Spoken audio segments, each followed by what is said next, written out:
ನಮಸ್ಕಾರ. ಒಬ್ಬರು ಕಾಲ್ ಕೆಳಗೆ ಗುಲಾಮರಾಗಿ ಬದುಕೋದಕ್ಕಿಂತ ಎದ್ದು ನಿಂತು ಹೆಮ್ಮೆಯಿಂದ ಸಾಯೋದ್ ಮೇಲು ಅಂತ ಹೇಳ್ತಾರೆ ನಮ್ಮ ಸೇಗುವೆರ ಅವರು.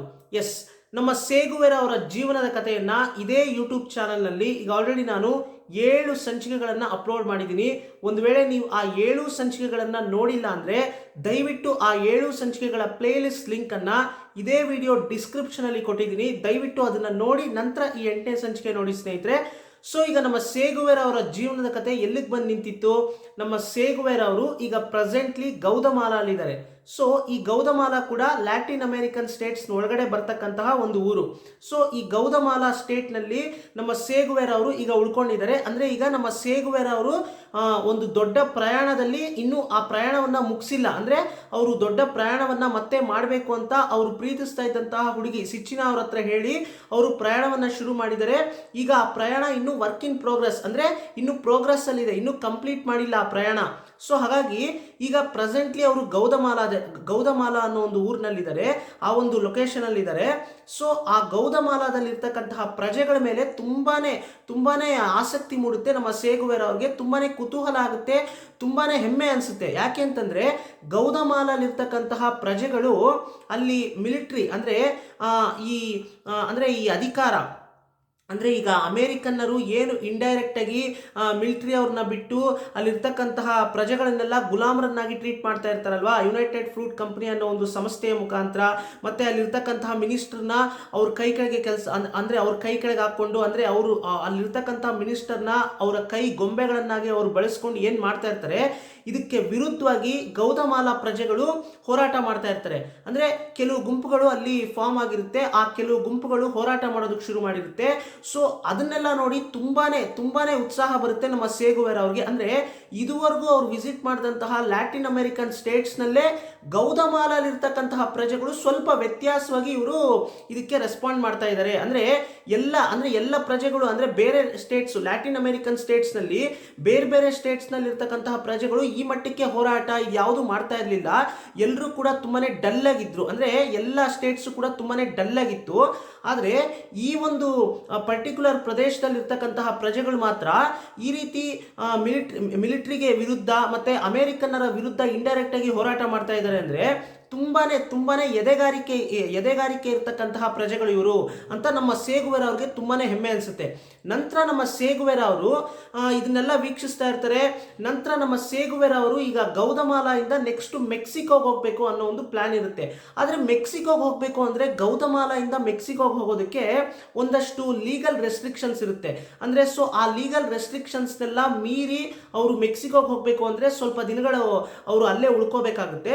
ಸೊ ಹಾಗಾಗಿ ನಮ್ಮ ಸೇಗುವೆರ ಅವರು ಗೌದಮಾಲ ಅಲ್ಲೇ ಸ್ವಲ್ಪ ದಿನಗಳ ಕಾಲ ಉಳ್ಕೊಳ್ಳುವಂತ ಪರಿಸ್ಥಿತಿ ಬರುತ್ತೆ. ಸೊ ಹಾಗಾಗಿ ನಮ್ಮ ಸೇಗುವೆರ ಅವರು ಗೌದಮಾಲದಲ್ಲೇ ಸ್ವಲ್ಪ ದಿನಗಳ ಕಾಲ ಉಳ್ಕೊಳ್ಳುವಂತ ಪರಿಸ್ಥಿತಿ ಬಂದಾಗ ಅಲ್ಲಿದ್ದಂತಹ ಕೆಲವು ರೋಗಿಗಳು, ಕುಷ್ಠ ರೋಗಿಗಳನ್ನೆಲ್ಲ ಮೀಟ್ ಮಾಡ್ತಾರೆ. ಕುಷ್ಠ ರೋಗಿಗಳ ಜೊತೆ ಅವರು ಕೂಡ ಉಳ್ಕೊಂಡು ಕುಷ್ಠ ರೋಗಿಗಳಿಗೆ ಇವ್ರ ಕೈಯಲ್ಲಾದಂತಹ ಚಿಕಿತ್ಸೆಯನ್ನು ಕೊಡೋದಕ್ಕೆ ಶುರು ಮಾಡ್ತಾರೆ. ಆದರೆ ಅಫಿಷಿಯಲ್ ಆಗಿ ನಾನು ಕೂಡ ಡಾಕ್ಟರ್ ಅಲ್ವಾ, ಅಂದರೆ ಸೇಗುವೆರ ಅವರು ಮನಸ್ಸಲ್ಲಿ ಅನ್ಕೋತಾರೆ, ನಾನು ಕೂಡ ಡಾಕ್ಟ್ರೇ, ನಾನು ಯಾಕೆ ಅಫಿಷಿಯಲ್ ಆಗಿ ಇಲ್ಲಿ ಡಾಕ್ಟರ್ ಕೆಲಸ ಮಾಡಿ ಇಲ್ಲಿ ಇರ್ತಕ್ಕಂತಹ ಕುಷ್ಠರೋಗಿಗಳಾಗಿರ್ಬೋದು ಅಥವಾ ಬೇರೆ ಅಲರ್ಜಿಯಿಂದ ಬಳಲ್ತಾ ಇರ್ತಕ್ಕಂತಹ ರೋಗಿಗಳಿಗೆ ನಾನು ಯಾಕೆ ಟ್ರೀಟ್ಮೆಂಟ್ ಕೊಡಬಾರ್ದು ಅಂತ ಮನಸ್ಸಿಗೆ ಬರುತ್ತೆ. ಕೂಡಲೇ ಅದಕ್ಕೆ ಸಂಬಂಧಪಟ್ಟಂತಹ ಅಧಿಕಾರಿ ಅಥವಾ ಅದಕ್ಕೆ ಸಂಬಂಧಪಟ್ಟಂತಹ ಮಿನಿಸ್ಟರ್ ಏನಿರ್ತಾರೆ ಆ ಮಿನಿಸ್ಟರ್ ಹತ್ರ ಹೋಗಿ ಇವರು ಕೂಡಲೇ, ಅಂದರೆ ಮೊದಲು ಇಂಡೈರೆಕ್ಟ್ ಆಗಿ ಅಪ್ಲಿಕೇಶನ್ಸು ಅದು ಇದು ಸ್ವಲ್ಪ ಲೀಗಲ್ ಪ್ರೊಸೀಜರ್ಸ್ ಏನಿದೆ ಅದನ್ನೆಲ್ಲ ಫಾಲೋ ಮಾಡಿದ್ರು ಕೂಡ ಯಾರು ಕೂಡ ಗಮನಕ್ಕೆ ತಗೋತಾ ಇರಲ್ಲ ನಮ್ಮ ಸೇಗುವೆರ ಅವರ ಒಂದು ರಿಕ್ವೆಸ್ಟ್ ಅನ್ನ. ಆದರೆ ನಂತರ ಕಾಲಕ್ರಮೇಣ ತುಂಬಾನೇ ತಾಳ್ಮೆಯನ್ನು ಕಳ್ಕೊಂಡು ನಮ್ಮ ಸೇಗುವೆರ ಅವ್ರಿಗೆ, ಅಂದರೆ ಒಂದು ಕಡೆ ರೋಗಿಗಳು ಬಳಲ್ತಾ ಇದ್ದಾರೆ, ನಾನು ಡಾಕ್ಟರ್ ಆಗಿದ್ಕೊಂಡು ಇವ್ರಿಗೆ ಅಫಿಷಿಯಲ್ ಆಗಿ ನಾನು ಟ್ರೀಟ್ಮೆಂಟ್ ಕೊಡೋದಕ್ಕೆ ಆಗ್ತಾ ಇಲ್ವಲ್ಲ, ಅಂದರೆ ಇಲ್ಲೀಗಲ್ ಆಗಿ, ಅಂದರೆ ಅವ್ರಿಗೆ ಡಾಕ್ಟರ್ ಆಗಿ ಅಲ್ಲಿ ಅಫಿಷಿಯಲ್ ಆಗಿ ಟ್ರೀಟ್ಮೆಂಟ್ ಕೊಡೋದಕ್ಕೆ ಸ್ವಲ್ಪ ರಿಸ್ಟ್ರಿಕ್ಷನ್ಸ್ ಇರುತ್ತೆ, ಪರ್ಮಿಷನ್ ಇಲ್ಲದೆ ಆ ರೀತಿ ಎಲ್ಲ ಡಾಕ್ಟರ್ ಆಗಿ ಅಲ್ಲಿ ಕೆಲಸ ಮಾಡೋದೆಲ್ಲ ಅಲ್ಲಿ ಸಾಧ್ಯ ಆಗೋದಿಲ್ಲ, ಯಾಕಂತಂದ್ರೆ ಗೌರ್ಮೆಂಟ್ಗೆ ವಿರುದ್ಧವಾಗಿ. ಸೊ ಹಾಗಾಗಿ ನಮ್ಮ ಸೇಗುವೆರ ಅವರು ಪರ್ಮಿಷನ್ ತಗೋಬೇಕು ಅಂತ ಹೇಳಿ ಕೂಡಲೇ ಡೈರೆಕ್ಟಾಗಿ ಕಡೆಗೆ ಅವರು ತಾಳ್ಮೆ ಕಳ್ಕೊಂಡು ಡೈರೆಕ್ಟಾಗಿ ಸಂಬಂಧಪಟ್ಟಂಥ ಅಧಿಕಾರಿ, ಸಂಬಂಧಪಟ್ಟಂಥ ಮಿನಿಸ್ಟರ್ ಏನಿರ್ತಾರೆ ಅವರ ಆಫೀಸ್ಗೆ ಹೋಗ್ಬಿಡ್ತಾರೆ ನಮ್ಮ ಸೇಗುವೇರ್ ಅವರು. ಅಲ್ಲಿಗೆ ಹೋಗಿ ನಿಮ್ಮ ಕೈಯಲ್ಲಿ ಆಗುತ್ತಾ ಇಲ್ವಾ ಹೇಳ್ಬಿಡಿ. ಇದುವರೆಗೂ ನಾನು ಎಷ್ಟೋ ರಿಕ್ವೆಸ್ಟ್ ಮಾಡ್ಕೊಂಡಿದ್ದೀನಿ, ಎಷ್ಟು ವಿನಂತಿಸ್ಕೊಂಡ್ರು ಕೂಡ ನೀವು ನನ್ನ ಬೇಡಿಕೆಯನ್ನು ಈಡೇರಿಸ್ತಾ ಇಲ್ಲ. ನಾನು ಏನು ಕೇಳ್ತಾ ಇರೋದು, ನಾನು ಇಲ್ಲಿರ್ತಕ್ಕಂತಹ ರೋಗಿಗಳಿಗೆ ನಾನು ಚಿಕಿತ್ಸೆ ಕೊಡಬೇಕು. ನಾನು ಡಾಕ್ಟ್ರು, ಆ್ಯಸ್ ಎ ಡಾಕ್ಟರ್ ನಾನು ಇಲ್ಲಿರ್ತಕ್ಕಂತಹ ರೋಗಿಗಳಿಗೆ ಚಿಕಿತ್ಸೆ ಕೊಡ್ತೀನಿ. ನಿಮ್ಗೇನು ಇದರಲ್ಲಿ ಸಮಸ್ಯೆ? ಇನ್ನೂ ಇಲ್ಲಿರ್ತಕ್ಕಂತಹ ರೋಗಿಗಳು ಇನ್ನೂ ಕೂಡ ಅಂದರೆ ಅವರ ರೋಗವನ್ನೆಲ್ಲ ನಾನು ನೀಗಿಸ್ತೀನಲ್ಲ ಅಂತ ಹೇಳ್ತಾರೆ. ಅಂದರೆ ಅವರು ಒಂದು ರೀತಿ ಉತ್ಸಾಹದಿಂದ, ತುಂಬಾ ಕೋಪದಿಂದ, ಆಕ್ರೋಶದಿಂದ ಹೇಳಿದಾಗ ಆ ಮಿನಿಸ್ಟ್ರು ನಗ್ನಗ್ತಾನೆ, ನಿನಗೆಲ್ಲ ಇಲ್ಲಿ ಪರ್ಮಿಷನ್ ಕೊಡೋದಕ್ಕಾಗೋದಿಲ್ಲ. ನೀನು ಅರ್ಜೆಂಟೈನಾದಿಂದ ಬಂದಿರೋನು, ನೀನು ಅರ್ಜೆಂಟೈನಾ ದೇಶಕ್ಕೆ ಸೇರಿದವನು, ಅಂದರೆ ಆ ಒಂದು ಸ್ಟೇಟ್ಗೆ ಸೇರಿದವನು, ನಿನಗೆ ಇಲ್ಲಿ ಪರ್ಮಿಷನ್ ಕೊಡೋದಕ್ಕೆ ಸಾಧ್ಯ ಇಲ್ಲ ಅಂತ ಖಡಾಖಂಡಿತವಾಗಿ ಹೇಳ್ಬಿಡ್ತಾರೆ. ಇದನ್ನು ಕೇಳಿಸ್ಕೊಂಡು ನಮ್ಮ ಸೇಗುವೇರ್ ಅವ್ರಿಗೆ ಎಷ್ಟು ಮಾನಸಿಕವಾಗಿ ಕುಗ್ಗೋಗ್ತಾರೆ ಅಂದರೆ ಮನಸ್ಸು ಒಡೆದೋಗುತ್ತೆ. ನಾನು ಡಾಕ್ಟ್ರು ಓದಿದ್ದಾದರೂ ಯಾತಕ್ಕೆ? ನಾನು ಡಾಕ್ಟ್ರು ಇಷ್ಟೆಲ್ಲ ಓದಿ ಇವತ್ತು ನಾನು ರೋಗಿಗಳು ನನ್ನ ಕಣ್ಣು ಮುಂದೆ ಬಳಲ್ತಾ ಇದ್ರು ಕೂಡ ನನಗೆ ಚಿಕಿತ್ಸೆ ಕೊಡೋದಕ್ಕೆ ಸಾಧ್ಯ ಆಗ್ತಾ ಇಲ್ವಲ್ಲ ಅಂತ ಯೋಚನೆ ಮಾಡಿ ಮಾನಸಿಕವಾಗಿ ಅವರು ಕುಗ್ಗೋಗ್ತಾರೆ, ಮನಸ್ಸು ಒಡೆದೋಗುತ್ತೆ. ನಂತರ ಇದೇ ಒಂದು ಡಿಪ್ರೆಷನ್ ಅಲ್ಲಿ ನಮ್ಮ ಸೇಗುವೇರ್ ಅವ್ರಿಗೆ ಆಸ್ಮಾ ಮತ್ತೆ ಜಾಸ್ತಿ ಆಗುತ್ತೆ. ಆಲ್ರೆಡಿ ಅವ್ರಿಗೆ ಆಸ್ಮಾ ಇರುತ್ತೆ ಚಿಕ್ಕ ವಯಸ್ಸಿನಿಂದನೂ. ನಾನು ಆಲ್ರೆಡಿ ಮೊದಲನೇ ಸಂಚಿಕೆಯಿಂದನೇ ಹೇಳ್ತಾ ಬರ್ತಾ ಇದ್ದೀನಿ ಸ್ನೇಹಿತರೆ, ನಿಮ್ಗೆಲ್ಲ ಗೊತ್ತಿರುತ್ತೆ. ಯಾರ್ಯಾರೆಲ್ಲ ಮೊದಲನೇ ಸಂಚಿಕೆಯಿಂದ ಇವರ ಒಂದು ಜೀವನದ ಕಥೆಯನ್ನು ಕೇಳ್ತಾ ಇದ್ದೀರಾ ಅವ್ರಿಗೆಲ್ಲ ಗೊತ್ತಿರುತ್ತೆ. ಸೊ ಈ ಆಸ್ಮಾ ರೋಗ ಅಂದರೆ ಆಸ್ಮಾ ತುಂಬಾನೇ ಜಾಸ್ತಿ ಆಗುತ್ತೆ. ಆಸ್ಮಾ ತುಂಬಾನೇ ಜಾಸ್ತಿಯಾಗಿ ಮತ್ತೆ ಅವರು ಬೆಡ್ ರಿಡನ್ ಆಗ್ತಾರೆ. ಅಂದರೆ ಗೌದಮಾಲಾದಲ್ಲೇ ಅವರು ಒಂದು ರೂಮ್ನಲ್ಲಿ, ಅಂದರೆ ಒಂದು ರೂಮ್ ಬಾಡಿಗೆಗೆ ತಗೊಂಡು ಅವರು ಬೆಡ್ ರಿಡನ್ ಆಗ್ತಾರೆ. ಅವ್ರ ಜೊತೆ ಬಂದಂತಹ ಕೆಲವು ಸ್ನೇಹಿತರಿಗೆಲ್ಲ ತುಂಬಾನೇ ಬೇಸರ ಆಗುತ್ತೆ ಇದನ್ನ ನೋಡಿ. ಮತ್ತೆ ಅವ್ರ ಕೈಯಲ್ಲಿ ಆದಷ್ಟು ಸಹಾಯ ನಮ್ಮ ಸೇಗುವೇರ್ ಅವ್ರಿಗೂ ಮಾಡ್ತಾರೆ. ಅಂದರೆ ಟ್ರೀಟ್ಮೆಂಟು, ಚಿಕಿತ್ಸೆಗೆ ಸಂಬಂಧಪಟ್ಟಂಥ ಖರ್ಚುಗಳು ಇದನ್ನೆಲ್ಲ ಅವರು ಮಾಡೋದಕ್ಕೆ ಶುರು ಮಾಡ್ತಾರೆ. ಇಂತಹ ಸಂದರ್ಭದಲ್ಲಿ ನಮ್ಮ ಸೇಗುವೇರ್ ಅವ್ರಿಗೆ, ಅಂದರೆ ನಮ್ಮ ಸೇಗುವೇರ್ ಅವರ ಜೀವನದಲ್ಲಿ ಮತ್ತೊಂದು ಹೆಣ್ಣು ಮಗಳ ಪರಿಚಯ ಆಗುತ್ತೆ. ಮತ್ತೊಂದು ಹೆಣ್ಣು ಮಗಳು ಎಂಟ್ರಿ ಕೊಡ್ತಾರೆ. ಯಾರು ಆ ಹೆಣ್ಣು ಮಗಳು, ಯಾರು ಆಕೆ ಅಂತ ಕೇಳ್ತೀರಾ? ಅವರ ಹೆಸರು ಹಿಲ್ಟಾ ಕಾಯ್ಡಾನೋ ಅಂತ. ಹಿಲ್ಟಾ ಕಾಯ್ಡಾನೋ ಯಾರು ಅಂತ ಕೇಳಿದ್ರೆ, ಇವರು ಕೂಡ ಗೌದಮಾಲಾದಲ್ಲಿರ್ತಕ್ಕಂತಹ ಒಂದು ಪರ್ಟಿಕ್ಯುಲರ್ ಕಮ್ಯುನಿಸಮ್ ಗುಂಪಿನ ಸದಸ್ಯೆ ಅಥವಾ ಮೆಂಬರ್ ಅಂತ ಹೇಳ್ಬೋದು. ಅಂದರೆ ಹಲವಾರು ಕಮ್ಯುನಿಸಮ್ಗೆ ಸಂಬಂಧಪಟ್ಟಂಥ ಗುಂಪುಗಳು ಅಲ್ಲಿ ಕೆಲಸ ಮಾಡ್ತಾ ಇರ್ತವೆ. ಅಂದರೆ ವಿರುದ್ಧವಾಗಿ, ಅಂದರೆ ಅಲ್ಲಿರ್ತಕ್ಕಂತಹ ಗುಲಾಮಗಿರಿಯನ್ನು ನಾವು ಓಡಿಸಬೇಕು, ಸ್ವತಂತ್ರರನ್ನಾಗಿ ಮಾಡಬೇಕು, ಪ್ರಜೆಗಳನ್ನೆಲ್ಲ ಸ್ವತಂತ್ರರನ್ನಾಗಿ ಮಾಡಬೇಕು ಅಂತ ಹೇಳಿ ಈ ರೀತಿ ಹಲವಾರು ಕಮ್ಯುನಿಸಮ್ ಗುಂಪುಗಳು ಅಲ್ಲಿರುತ್ತೆ. ಸೊ ಅದರಲ್ಲಿ ಪರ್ಟಿಕ್ಯುಲರ್ ಕಮ್ಯುನಿಸಮ್ ಗುಂಪಿಗೆ ಸೇರಿದಂತಹ ಹಿಲ್ಟಾ ಕಾಯ್ಡಾನೋ ಅವರು ಇವ್ರಿಗೆ ಪರಿಚಯ ಆಗ್ತಾರೆ ನಮ್ಮ ಸೇಗುವೇರ್ ಅವ್ರಿಗೆ. ನಮ್ಮ ಸೇಗುವೇರ್ ಅವ್ರಿಗೆ ಆಕಸ್ಮಿಕವಾಗಿ ಪರಿಚಯ ಆದಂತಹ ಹಿಲ್ಟಾ ಕಾಯ್ಡಾನೋ ಅವರು ನಮ್ಮ ಸೇಗುವೇರ್ ಅವ್ರ ಮೇಲೆ ತುಂಬಾನೇ, ಅಂದರೆ ನಮ್ಮ ಸೇಗುವೇರ್ ಅವ್ರ ಮೇಲೆ ತುಂಬಾನೇ ಇಂಟ್ರೆಸ್ಟ್ ಬರುತ್ತೆ ನಮ್ಮ ಹಿಲ್ಟಾ ಕಾಯ್ಡಾನೋ ಅವ್ರಿಗೆ. ಯಾತಕ್ಕೆ ಇಂಟ್ರೆಸ್ಟ್ ಬರುತ್ತೆ ಅಂದರೆ, ನಮ್ಮ ಸೇಗುವೇರ್ ಅವರು ಡಾಕ್ಟ್ರು, ಮತ್ತೆ ನಮ್ಮ ಸೇಗುವೇರ್ ಅವರು ಹಲವಾರು ಪುಸ್ತಕಗಳನ್ನು ಓದೋವಂತಹ ಹವ್ಯಾಸ ಇರೋರು. ಮತ್ತೆ ಪುಸ್ತಕ ಅಂದರೆ ತುಂಬಾನೇ ಇಷ್ಟ ನಮ್ಮ ಸೇಗುವೇರ್ ಅವ್ರಿಗೆ. ಮತ್ತೆ ಹೆಚ್ಚು ಪುಸ್ತಕಗಳನ್ನು ಓದ್ತಾರೆ. ಮತ್ತೆ ಪುಸ್ತಕವನ್ನು ಓದಿ ಅದನ್ನ ವಿಚಾರ ಮಾಡುವಂತಹ ವ್ಯಕ್ತಿ ಅಂತ ಕೇಳ್ಪಡ್ತಾರೆ ಅವರ ಒಂದು ಸ್ನೇಹಿತರ ಮುಖಾಂತರ. ಅಂದರೆ ಸೇಗುವೇರ್ ಅವರ ಸ್ನೇಹಿತರ ಮುಖಾಂತರ ಈ ವಿಷಯಗಳನ್ನೆಲ್ಲ ನಮ್ಮ ಹಿಲ್ಟಾ ಕಾಯ್ಡಾನೋ ಅವರು ಕೇಳ್ಪಡ್ತಾರೆ. ಅಂದರೆ ಇದನ್ನೆಲ್ಲ ತಿಳ್ಕೊಂಡು ನಮ್ಮ ಹಿಲ್ಟಾ ಕಾಯ್ಡಾನೋ ಅವರು ಸೇಗುವೇರ್ ಅವ್ರಿಗೆ ಒಂದಷ್ಟು ಪುಸ್ತಕಗಳನ್ನು ತಗೊಂಡ್ಬಂದು ಕೊಡ್ತಾರೆ ಅಂಗಡಿಯಿಂದ. ಸೊ ಪುಸ್ತಕಗಳನ್ನೆಲ್ಲ ತಗೊಂಡ್ಬಂದು ಕೊಡ್ತಾರೆ. ಆ ಪುಸ್ತಕಗಳನ್ನೆಲ್ಲ ಓದೋದಕ್ಕೆ ಶುರು ಮಾಡ್ತಾರೆ ನಮ್ಮ ಸೇಗುವೇರ್ ಅವರು. ಮತ್ತು ಇಲ್ಲಿ ನಾವು ನೋಟ್ ಮಾಡಬೇಕಾದಂತಹ ಪಾಯಿಂಟ್ ಏನಪ್ಪಾ ಅಂತಂದ್ರೆ, ನಮ್ಮ ಸೇಗುವೇರ್ ಅವರು ಲೆನಿನಿಸಮ್ ಆಗಿರ್ಬೋದು, ಮಾರ್ಕ್ಸಿಸಮ್ ಆಗಿರ್ಬೋದು, ಇವ್ರ ಬಗ್ಗೆ ಎಲ್ಲ ತಿಳ್ಕೊಂಡಿದ್ದು ಹಿಲ್ಟಾ ಕಾಯ್ಡಾನೋ ಅವ್ರ ಮುಖಾಂತರನೇ. ಲೆನಿನಿಸಮ್ ಅಂದ್ರೆ ಏನು, ಮಾರ್ಕ್ಸಿಸಮ್ ಅಂದ್ರೆ ಏನು ಅಂದ್ರೆ, ಕಾರ್ಲ್ ಮಾರ್ಕ್ಸ್ ಬಗ್ಗೆ ನೀವು ಕೇಳಿರ್ತೀರಾ, ಲೆನಿನ್ ಅವ್ರ ಬಗ್ಗೆ ನೀವು ಕೇಳಿರ್ತೀರಾ. ಇವರೆಲ್ಲರೂ ಕೂಡ ಹೋರಾಟಗಾರರೇ. ಸೊ ಇವರೆಲ್ಲರೂ ಕೂಡ ಅಂದರೆ ಕಮ್ಯುನಿಸಮ್ ಫಾದರ್ ಆಫ್ ಕಮ್ಯುನಿಸಮ್ ಯಾರು? ಕಾರ್ಲ್ ಮಾರ್ಕ್ಸ್ ಅಂತ. ಸೊ ಇವ್ರ ಬಗ್ಗೆ ಎಲ್ಲ ನಾನು ಹೇಳ್ತಾ ಹೋದ್ರೆ, ಅಂದರೆ ಇವ್ರ ಬಗ್ಗೆ ಎಲ್ಲ ನಾನು ಸಪ್ರೇಟಾಗಿ ವಿಡಿಯೋ ಮಾಡಬೇಕಾಗುತ್ತೆ ಸ್ನೇಹಿತರೆ. ಸೊ ಹಾಗಾಗಿ ಇಲ್ಲಿ ನಾನು ಇವ್ರ ಬಗ್ಗೆ ಎಲ್ಲ, ಅಂದರೆ ಮಹಾನ್ ವ್ಯಕ್ತಿಗಳು, ಇವ್ರ ಬಗ್ಗೆ ಎಲ್ಲ ಹೆಚ್ಚು ಮಾಹಿತಿಗಳನ್ನು ಇಲ್ಲಿ ಕೊಡೋದಕ್ಕೆ ಹೋಗೋದಿಲ್ಲ. ಯಾಕಂತಂದ್ರೆ ಈಗ ಸೇಗುವೇರ್ ಅವರ ಜೀವನದ ಕಥೆಯನ್ನು ನಾವು ನೋಡ್ತಾ ಇರೋದು. ಸೊ ಮುಂದೆ, ಅಂದರೆ ಕಾಲಕ್ರಮೇಣ ಮುಂದೆ ನಾನು ಫರ್ದರ್ ಫ್ಯೂಚರಲ್ಲಿ ನಾನು ಇವ್ರ ಬಗ್ಗೆನೂ ನಾನು ತಿಳ್ಕೊಂಡು ನಿಮಗೆ ಹೆಚ್ಚು ಇವ್ರ ಬಗ್ಗೆ ಮಾಹಿತಿಯನ್ನು ಕೊಡೋದಕ್ಕೆ ನಾನು ಟ್ರೈ ಮಾಡ್ತೀನಿ ಸ್ನೇಹಿತರೆ. ಸೊ ಈಗ ನಮ್ಮ ಸೇಗುವೇರ್ ಅವ್ರಿಗೆ ಕಾರ್ಲ್ ಮಾರ್ಕ್ಸ್ ಅವ್ರ ಬಗ್ಗೆ ಆಗಿರ್ಬೋದು, ಲೆನಿನ್ ಅವ್ರ ಬಗ್ಗೆ ಆಗಿರ್ಬೋದು, ಇವ್ರ ಬಗ್ಗೆ ಎಲ್ಲ ಪರಿಚಯ ಆಗೋದೇ ನಮ್ಮ ಹಿಲ್ಟಾ ಕಾಯ್ಡಾನೋ ಅವ್ರ ಮುಖಾಂತರ. ಯಾಕಂತಂದ್ರೆ ಇವರು ಹಿಲ್ಟಾ ಕಾಯ್ಡಾನೋ ಅವರು ಹೋರಾಟಗಾತಿ. ಸೊ ಹಾಗಾಗಿ ಇವ್ರ ಹತ್ರ ಒಂದಷ್ಟು ಪುಸ್ತಕಗಳೆಲ್ಲ ಇರುತ್ತಲ್ಲ, ಆ ಪುಸ್ತಕಗಳನ್ನ ನಮ್ಮ ಸೇಗುವೇರ್ ಅವ್ರಿಗೆ ಕೊಡ್ತಾರೆ. ನಮ್ಮ ಸೇಗುವೇರ್ ಅವರು ಇದನ್ನೆಲ್ಲ ಓದಿ ತಿಳ್ಕೊತಾರೆ. ಮತ್ತೆ ನಮ್ಮ ಸೇಗುವೇರ್ ಅವ್ರಿಗೆ ತುಂಬಾನೇ ಆಶ್ಚರ್ಯ ಆಗುತ್ತೆ, ಈ ಹೆಣ್ಣು ಮಗಳು ಎಷ್ಟೆಲ್ಲ ವಿಚಾರ ಅಂದರೆ ಎಷ್ಟೆಲ್ಲ ವಿಚಾರವಂತೆ, ಅಂದರೆ ಎಷ್ಟೆಲ್ಲ ವಿಷಯಗಳನ್ನು ತಿಳ್ಕೊಂಡು ಅದನ್ನೆಲ್ಲ ವಿಚಾರ ಮಾಡ್ತಾಳೆ. ಅಂದರೆ ಎಷ್ಟು ವಿಚಾರಗಳನ್ನು ಓದ್ಕೊಂಡು ಅದನ್ನು ಅರ್ಥ ಮಾಡಿಕೊಂಡು ಈ ಮಟ್ಟಕ್ಕೆ, ಅಂದರೆ ಈ ವಯಸ್ಸಿಗೆ ಈ ಮಟ್ಟಕ್ಕೆ ಹೋರಾಟಗಾತಿಯಾಗಿ ಬೆಳೆದು ನಿಂತಿದ್ದಾಳಲ್ಲ ಅಂತ ತುಂಬಾ ನಮ್ಮ ಸೇಗುವೆರ್ ಅವ್ರಿಗೆ ಆಶ್ಚರ್ಯ ಆಗುತ್ತೆ. ಮತ್ತು ನಂತರ ಕಾಲಕ್ರಮೇಣ ಸಿಚ್ಚಿನ ಅವ್ರ ಹತ್ರ, ಅಂದರೆ ಸಿಚ್ಚಿನ ಅವ್ರನ್ನ ಭೇಟಿ ಮಾಡಿದಾಗ ಹೇಗೆ ಪ್ರೀತಿ ಉದ್ಭವ ಆಯಿತು ನಮ್ಮ ಸೇಗುವೆರ್ ಅವ್ರಿಗೆ, ನಂತರ ನಮ್ಮ ಹಿಲ್ಟಾ ಕಾಯ್ಡಾನ್ ಅವ್ರನ್ನ ಮೀಟ್ ಮಾಡಿ ನಂತರ ಕಾಲಕ್ರಮೇಣ ನಮ್ಮ ಸೇಗುವೆರ್ ಅವ್ರಿಗೆ ಹಿಲ್ಟಾ ಕಾಯ್ಡಾನ್ ಅವ್ರ ಮೇಲೂ ಪ್ರೀತಿ ಉದ್ಭವ ಆಗುತ್ತೆ. ನಂತರ ಒಂದಿನ ಹೀಗೆ ಡೈನಿಂಗ್ ಟೇಬಲ್ ಮೇಲೆ ಕೂತ್ಕೊಂಡು ಊಟ ಮಾಡ್ತಾ ಇರಬೇಕಾದ್ರೆ ನಮ್ಮ ಹಿಲ್ಟಾ ಕಾಯ್ಡಾನ್ ಅವ್ರನ್ನ ನೋಡಿ, ನಾನು ನಿನ್ನ ಪ್ರೀತಿಸ್ತಾ ಇದ್ದೀನಿ, ನಾನು ನಿನ್ನ ಮದುವೆ ಆಗಬೇಕು ಅಂತ ಅನ್ಕೊಂಡಿದ್ದೀನಿ, ನನ್ನನ್ನು ಮದುವೆ ಆಗೋದಕ್ಕೆ ನೀನು ಒಪ್ಕೋತೀಯಾ ಅಂತ ಡೀಸೆಂಟಾಗಿ ಕೇಳ್ತಾರೆ ಸ್ನೇಹಿತರೆ ನಮ್ಮ ಸೇಗುವೆರ್ ಅವರು. ಆಗ ನಮ್ಮ ಹಿಲ್ಟಾ ಕಾಯ್ಡಾನ್ ಅವರು ಸ್ವಲ್ಪ ಯೋಚನೆ ಮಾಡ್ತಾರೆ. ನಂತರ ನಗ್ನಗ್ತಾನೆ, ಸರಿ ಈಗ ಬೇಡ, ನಾವು ಫ್ಯೂಚರಲ್ಲಿ ಅದ್ರ ಬಗ್ಗೆ ಯೋಚನೆ ಮಾಡೋಣ, ಸದ್ಯಕ್ಕೆ ಈಗ ಬೇಡ ಅಂತ ಹೇಳ್ತಾರೆ. ಅಂದರೆ ಇಲ್ಲಿ ನಾನು ಇನ್ನೊಂದು ವಿಷಯ ಹೇಳೋದು ಮರ್ತೆ ಸ್ನೇಹಿತರೆ, ನಮ್ಮ ಸೇಗುವೆರ್ ಅವರು ಗೌದಮಾಲಾದಲ್ಲಿ ಅವರು ಪೇಷಂಟ್ ಆದಾಗ, ಅಂದರೆ ಆಸ್ಮಾ ಜಾಸ್ತಿಯಾಗಿ ಅವರು ಬೆಡ್ ರಿಡನ್ ಆದಾಗ ಅವರು ಉಳ್ಕೊಂಡಿದ್ದಂತಹ ರೂಮಿನ ಬಾಡಿಗೆಯನ್ನು ಕೂಡ ನಮ್ಮ ಹಿಲ್ಟಾ ಕಾಯ್ಡಾನ್ ಅವರೇ ಕಟ್ಟಿರ್ತಾರೆ. ಮತ್ತು ಹೀಗೆ ಹಲವಾರು ಸಹಾಯಗಳನ್ನು ಮಾಡಿರ್ತಾರೆ ನಮ್ಮ ಸೇಗುವೆರ್ ಅವ್ರಿಗೆ ನಮ್ಮ ಹಿಲ್ಟಾ ಕಾಯ್ಡಾನ್ ಅವರು. ಸೊ ಅಂದರೆ ಇದೆಲ್ಲ ಆದ ನಂತರ ನಮ್ಮ ಸೇಗುವೆರ್ ಅವ್ರಿಗೆ ಹಿಲ್ಟಾ ಕಾಯ್ಡಾನ್ ಅವ್ರ ಮೇಲೆ ಪ್ರೀತಿ ಉದ್ಭವ ಆಗುತ್ತೆ. ನಂತರ ಅವರ ಪ್ರೀತಿಯನ್ನು ವ್ಯಕ್ತಪಡಿಸ್ತಾರೆ. ನಂತರ ಹೀಗೆ ರೆಸ್ಪಾಂಡ್ ಮಾಡ್ತಾರೆ ನಮ್ಮ ಹಿಲ್ಟಾ ಕಾಯ್ಡಾನ್ ಅವರು. ಸೊ ನಂತರ ಗೌದಮಾಲಾದಲ್ಲಿ ಈಗ ಪ್ರೆಸೆಂಟ್ ಸಿಚುವೇಶನ್ ಹೆಂಗಿದೆಯಪ್ಪ ಅಂತಂದರೆ, ಅರ್ಬೆನ್ಸ್ ಕುಸ್ಮನ್ ಅಂತ ಮಿನಿಸ್ಟ್ರು, ಅಂದರೆ ಅವರು ಕೂಡ ಅಂದರೆ ಅಲ್ಲಿ ರಿಪಬ್ಲಿಕ್ ಅಂದರೆ ಡೆಮೋಕ್ರೆಟಿಕ್ ಸಿಸ್ಟಮ್ ಅಂತ ಹೆಸರಿಗಷ್ಟೇ ಇದೆ. ಆದರೆ ಅರ್ಬೆನ್ಸ್ ಕುಸ್ಮನ್ ಬಂದ ಮೇಲೆ, ಅರ್ಬೆನ್ಸ್ ಕುಸ್ಮನ್ ಅವರು ಅಲ್ಲಿ ಮಿನಿಸ್ಟರ್ ಆದಮೇಲೆ ಎಲ್ಲ ಲಾ, ಅಂದರೆ ರೂಲ್ಸ್ ಆ್ಯಂಡ್ ರೆಗ್ಯುಲೇಷನ್ಸ್ನೆಲ್ಲ ಚೇಂಜ್ ಮಾಡೋಕ್ಕೆ ಶುರು ಮಾಡ್ತಾರೆ, ಒಂದೊಂದಾಗಿ ಚೇಂಜ್ ಮಾಡ್ತಾ ಬರ್ತಾರೆ. ಅಂದರೆ ಈ ರೂಲ್ಸ್ ಆ್ಯಂಡ್ ರೆಗ್ಯುಲೇಷನ್ಸ್ನೆಲ್ಲ ಇದುವರೆಗೂ ಕಂಟ್ರೋಲ್ ಮಾಡ್ತಾ ಇದ್ದಿದ್ದು ಯುನೈಟೆಡ್ ಫ್ರೂಟ್ ಕಂಪನಿ ಅನ್ನೋ ಒಂದು ಸಂಸ್ಥೆ.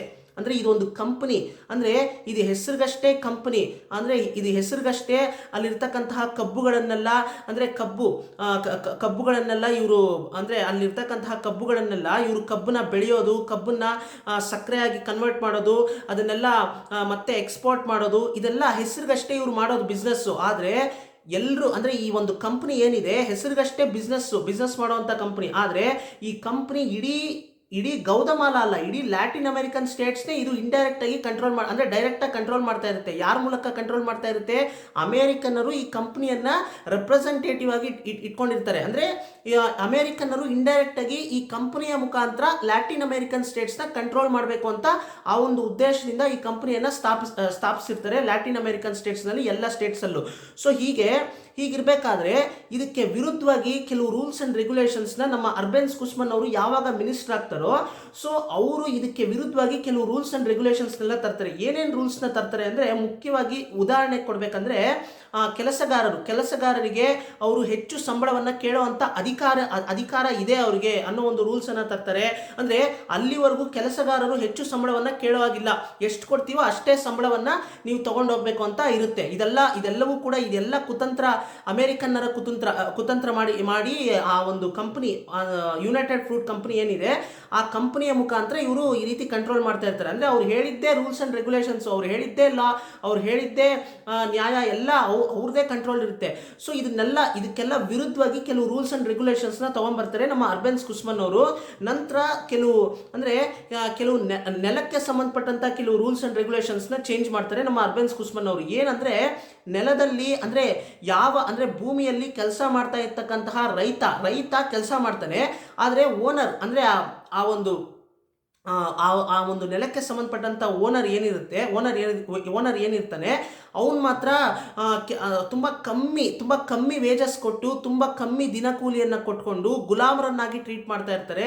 ಆದರೆ ಅಲ್ಲಿರ್ತಕ್ಕಂತಹ ಕೆಲಸಗಾರರು, ವ್ಯವಸಾಯಿಗಳು ತುಂಬಾ ಕಷ್ಟಪಡ್ತಾ ಇರ್ತಾರೆ. ಹಾಗಾಗಿ ವ್ಯವಸಾಯಿಗಳು ಯಾರು ಅಲ್ಲಿ ಕಷ್ಟಪಡ್ತಾರೆ ಆ ನೆಲದಲ್ಲಿ, ಆ ಭೂಮಿಯ ಮೇಲೆ, ಪರ್ಟಿಕ್ಯುಲರ್ ಭೂಮಿ ಮೇಲೆ, ಆ ಭೂಮಿಯನ್ನೆಲ್ಲ ಇವರು ಗೌರ್ಮೆಂಟ್ಗೆ, ಅಂದರೆ ಮಿನಿಸ್ಟ್ರು, ಈ ಅರ್ಬೆನ್ಸ್ ಕುಸ್ಮನ್ ಅವರು ಗೌರ್ಮೆಂಟಿಗೆ ತಗೋತಾರೆ. ಅಂದರೆ ಎಲ್ಲ ಭೂಮಿಯನ್ನು ಗೌರ್ಮೆಂಟ್ ಅವರು, ಅಂದರೆ ಈ ಮಿನಿಸ್ಟ್ರು ಗೌರ್ಮೆಂಟಿಗೆ ಸೇರಿದ್ದು ಅಂತ ಮಾಡ್ತಾರೆ. ನಂತರ ಆ ಭೂಮಿಯನ್ನು ವ್ಯವಸಾಯಿಗಳು ಯಾರನ್ನೆಲ್ಲ ಅಲ್ಲಿ ಕೆಲಸ ಮಾಡ್ತಾರೆ ಅವ್ರಿಗೆ ಅಂದರೆ ಯಾರು ತುಂಬ ಅಂದರೆ ಬೆವರು ಸುರಿಸಿ ಯಾರು ಕೆಲಸ ಮಾಡ್ತಾರೋ ಅವ್ರದ್ದು ಭೂಮಿ ಈ ರೀತಿಯಾದಂಥ ರೂಲ್ಸ್ ಆ್ಯಂಡ್ ರೆಗ್ಯುಲೇಷನ್ಸ್ನ ತರೋದಕ್ಕೆ ಶುರು ಮಾಡ್ತಾರೆ. ಇದನ್ನೆಲ್ಲ ತಿಳ್ಕೊಂಡಂತಹ ಅಮೇರಿಕನ್ ಗೌರ್ಮೆಂಟ್ಗೆ ತುಂಬಾ ಕೋಪ ಬರುತ್ತೆ, ತುಂಬಾ ಶಾಕ್ ಆಗಿಬಿಡುತ್ತೆ. ಏನಿದು, ಇದುವರೆಗೂ ನಾವು ಒಂದು ಮಿನಿಸ್ಟ್ರನ್ನ ಅಪಾಯಿಂಟ್ ಮಾಡಿದ್ರೆ ಆ ಮಿನಿಸ್ಟ್ರು ನಾವು ಹೇಳಿದ್ದನ್ನ ಕೇಳ್ಕೊಂಡು ಬಿದ್ದಿರ್ತಾ ಇದ್ದ, ನಮ್ಮ ಕೈಗೊಂಬೆಯಾಗಿ ಕೆಲಸ ಮಾಡ್ತಾ ಇದ್ದ. ಆದರೆ ಇವತ್ತು ಇವನು ಯಾರೋ ಅರ್ಬೆನ್ಸ್ ಕುಸ್ಮನ್ ಬಂದು ನಮ್ಮ ವಿರುದ್ಧವಾಗಿ ಎಲ್ಲ ರೂಲ್ಸ್ ಆ್ಯಂಡ್ ರೆಗ್ಯುಲೇಷನ್ಸ್ ಎಲ್ಲ ಚೇಂಜ್ ಮಾಡ್ತಾ ಇದ್ದಲ್ಲ.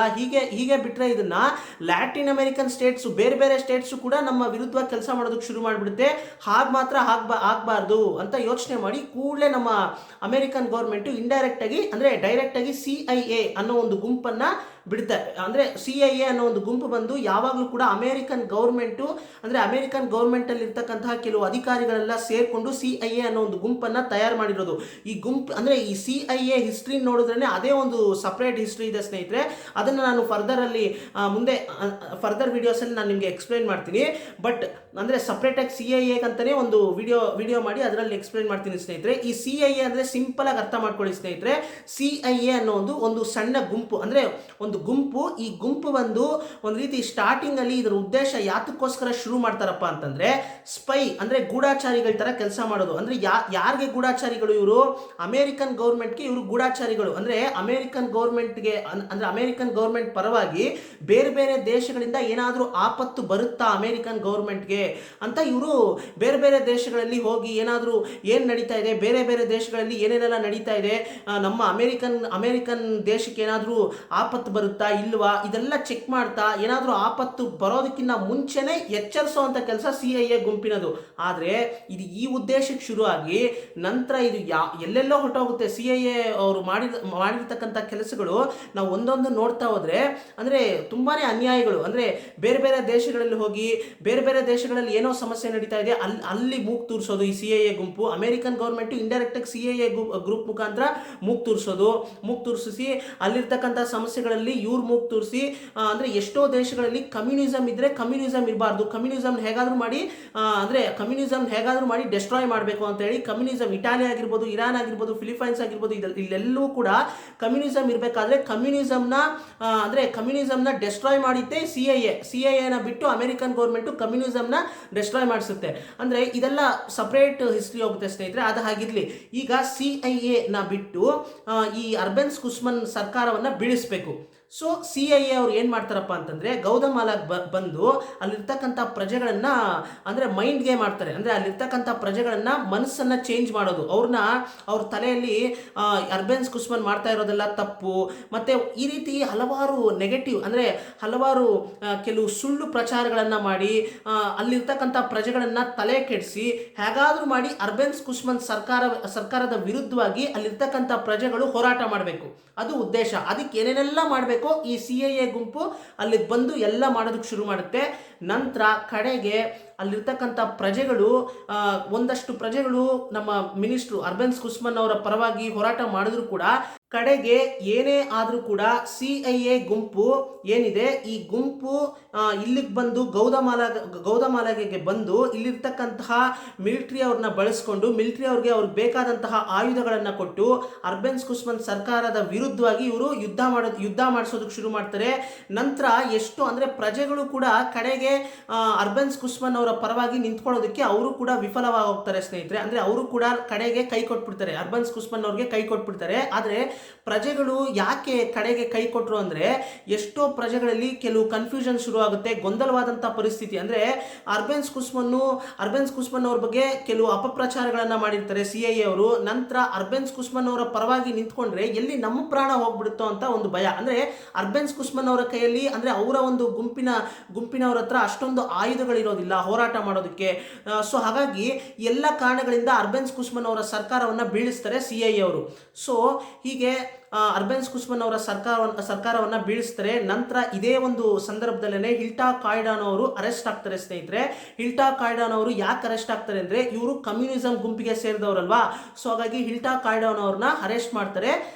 ಅಂದ್ರೆ ಅಮೆರಿಕನ್ ಗೌರ್ಮೆಂಟ್ ಅವರು CIA ಮುಖಾಂತರ ಹಿಲ್ಟಾ ಕಾಯ್ಡಾನ್ ಅವ್ರನ್ನ ಅರೆಸ್ಟ್ ಮಾಡ್ತಾರೆ. ನಂತರ ಹಿಲ್ಟಾ ಕಾಯ್ಡಾನ್ ಅವರು ಜೈಲಲ್ಲಿ ಇರಬೇಕಾದ್ರೆ ನಮ್ಮ ಸೇಗುವೆರ್ ಅವರು ಜೈಲಲ್ಲಿ ಅವ್ರನ್ನ ಮೀಟ್ ಮಾಡೋದಕ್ಕಂತ ಹೋಗ್ತಾರೆ. ಆಗ ನಮ್ಮ ಸೇಗುವೆರ್ ಅವರು ಹೇಳ್ತಾರೆ, ನಾನೀಗ ಮೆಕ್ಸಿಕೋಗೆ ಹೋಗ್ತಾ ಇದ್ದೀನಿ, ನನಗೆ ಮೆಕ್ಸಿಕೋಗೆ ಹೋಗೋದಕ್ಕೆ ಈಗ ಲೀಗಲ್ ರೆಸ್ಟ್ರಿಕ್ಷನ್ಸ್ನೆಲ್ಲ ಮೀರಿ ನಾನೀಗ ಮೆಕ್ಸಿಕೋಗೆ ಹೋಗೋದಕ್ಕೆ ನನಗೆ ಪರ್ಮಿಷನ್ ಸಿಕ್ಕಿದೆ ಗೌರ್ಮೆಂಟ್ ಕಡೆಯಿಂದ ಅಂತ ಹೇಳಿ ನಮ್ಮ ಸೇಗುವೆರ್ ಅವರು, ನಾನು ಮೆಕ್ಸಿಕೋಗೆ ಹೋಗ್ತಾ ಇದ್ದೀನಿ, ನಾನು ಹೋಗಿ ಕೆಲವು ದಿನಗಳ ನಂತರ ನೀನು ಕೂಡ ಬಂದ್ಬಿಡು ಅಂತ ಹೇಳಿ ಅವರು ಅಂದ್ರೆ ತುಂಬಾನೇ ಪ್ರೀತಿಯಿಂದ ಹೇಳಿ ನಂತರ ಅಲ್ಲಿಂದ ಹೊರಟೋಗ್ತಾರೆ ನಮ್ಮ ಸೇಗುವೆರ್ ಅವರು. ಸೊ ಇಲ್ಲಿ ನಮ್ಮ ಸೇಗುವೆರ್ ಅವರು ಈ ಒಂದು ಅರ್ಬೆನ್ಸ್ ಕುಸ್ಮನ್ ಸರ್ಕಾರ ಏನು ಬೀಳುತ್ತೆ, ಈ ಸರ್ಕಾರ ಬಿದ್ದಿರೋದ್ರ ಬಗ್ಗೆ ಅಂದ್ರೆ ಈ ಒಂದು ಘಟನೆ ಏನು ನಡೆದಿದೆ ಗೌದಮಾಲಾದಲ್ಲಿ ಅರ್ಬೆನ್ಸ್ ಕುಸ್ಮನ್ ಅವರ ಸರ್ಕಾರ ಇರುವಂತ ಸಂದರ್ಭದಲ್ಲಿ ಇದ್ರ ಬಗ್ಗೆ ನಮ್ಮ ಸೇಗುವೆರ್ ಅವರು ಏನು ತೀರ್ಮಾನ ಮಾಡ್ತಾರೆ ಅಂದ್ರೆ ಇದ್ರ ಬಗ್ಗೆ ಅವರ ಒಂದು ದೃಷ್ಟಿಕೋನ ಏನಪ್ಪಾ ಅಂತಂದ್ರೆ, ಇಲ್ಲಿ ಅರ್ಬೆನ್ಸ್ ಕುಸ್ಮನ್ ಅವರು ಜನಕ್ಕೋಸ್ಕರ ಪ್ರಜೆಗಳಿಗೋಸ್ಕರ ಅವರು ಎಷ್ಟೋ ರೂಲ್ಸ್ ಅಂಡ್ ರೆಗ್ಯುಲೇಷನ್ಸ್ನ ಅವರು ಚೇಂಜ್ ಮಾಡಿ ಕೆಲವು ಅಮೆಂಡ್ಮೆಂಟ್ಸ್ನೆಲ್ಲ ಅವರು ಮಾಡಿದ್ದಾರೆ.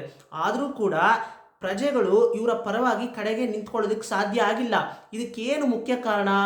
ಆಯುಧಗಳು ಅಂದರೆ ವೆಪನ್ಸು ಅಂದರೆ ಆಯುಧಗಳು ಅವ್ರ ಹತ್ರ ಅಷ್ಟೊಂದು ಇರಲಿಲ್ಲ ಯುದ್ಧ ಮಾಡೋದಕ್ಕೆ. ಸೊ ಹಾಗಾಗಿನೇ CIA ಅವರು ಇಲ್ಲಿಗೆ ಬಂದರು, ಅವರು ಯುದ್ಧ ಮಾಡಿದ್ರು, ಗೆದ್ರು. ಅಂದರೆ ಆಯುಧಗಳು ಅಷ್ಟೊಂದು ಇರಲಿಲ್ಲ. ಸೊ ಹಾಗಾಗಿ ನಮಗೆ ಈಗ ಆಯುಧಗಳು ಬೇಕು. ಇವರ ವಿರುದ್ಧ ಹೋರಾಟ ಮಾಡಬೇಕಾದ್ರೆ ನಮಗೆ ಹೆಚ್ಚು ಹೆಚ್ಚು ಆಯುಧಗಳು ಬೇಕು, ಮತ್ತು ನಮ್ಮಲ್ಲಿ ಯೂನಿಟಿ ಇರಬೇಕು, ನಮ್ಮಲ್ಲಿ ಒಗ್ಗಟ್ಟಿರಬೇಕು, ಮತ್ತು ನಮ್ಮಲ್ಲಿ ಹೆಚ್ಚು ಹೆಚ್ಚು ಆಯುಧಗಳು ಬೇಕು. ಮತ್ತು ಅಮೇರಿಕ ಅವಶ್ಯಕತೆನೇ ಇಲ್ಲ, ಅವಶ್ಯಕತೆನೇ ಇಲ್ಲ. ಅಮೇರಿಕ ಯಾವತ್ತೂ ಕೂಡ ಲ್ಯಾಟಿನ್ ಅಮೇರಿಕನ್ ಸ್ಟೇಟ್ಸ್ನಲ್ಲಿ ಅವರು ತಲೆ ಹಾಕಬಾರ್ದು, ಹಾಗೆ ನಾನು ಮಾಡ್ತೀನಿ ಅಂತ ಅವರು ಯೋಚನೆ ಮಾಡ್ತಾರೆ. ಆದರೆ ಇದಕ್ಕೆ ಸಂಬಂಧಪಟ್ಟ ಅಂದರೆ ಇದ್ರ ಹಿಂದೆ ಇರ್ತಕ್ಕಂತಹ ಪೊಲಿಟಿಕಲ್ ಕಾರಣವಾಗಿ ಇದ್ರ ಬಗ್ಗೆನೂ ಅವರು ಕೆಲವು ದೃಷ್ಟಿಕೋನ ಅಂದರೆ ಅವರ ಒಂದು ದೃಷ್ಟಿಕೋನ ಇದೆ.